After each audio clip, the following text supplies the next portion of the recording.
বুধবার রাতে কালশিতে একটি তেল কারখানায় অগ্নিকাণ্ডের ঘটনায় ব্যাপক চাঞ্চল্য। বুধবার রাত্রি 12টা নাগাদ ঘটনাস্থলে দমকলের একটি ইঞ্জিন পৌঁছে আগুন নিয়ন্ত্রণে আনে। ঘটনায় অগ্নিদগ্ধ হয় এক যুবক। ওই যুবককে স্থানীয়রা উদ্ধার করে মেমারি গ্রামীণ হাসপাতালে আনলে মেমারি গ্রামীণ হাসপাতালের কর্তব্যরত চিকিৎসক পরিস্থিতির অবনতি হওয়ায় তড়িঘড়ি ওই যুবককে বর্ধমান মেডিকেল কলেজ হাসপাতালে রেফার করেন। ঘটনাস্থলে উপস্থিত হয় মেমারি থানার পুলিশ। পুলিশ সূত্রে জানা যায়, অগ্নিদগ্ধ ওই যুবকের নাম গণেশ ঘোষ, বাড়ি মেমারির আলিপুরে।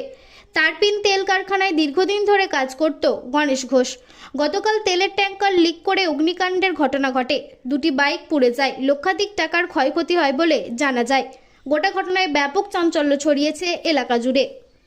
বাড়িতে রং করবেন ভাবছেন? বাড়ির সৌন্দর্যের জন্য সঠিক ব্র্যান্ডের রং খুঁজছেন অথবা দক্ষ রং মিস্ত্রির খোঁজ করছেন? তাহলে আজই যোগাযোগ করুন রঙের জগতের বিশ্বস্ত নাম আকবর পেইন্টস। আপনার বাড়িকে সুন্দর এবং দীর্ঘায়ু করতে ডিউলেক্স পেইন্টস ব্যবহার করুন।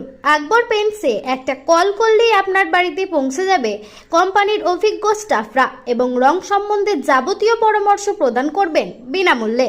আকবর পেইন্টস প্রোপাইটার মোস্তফা ওরফে রাজা। মোবাইল নাম্বার 8479949905 অথবা 9749031468।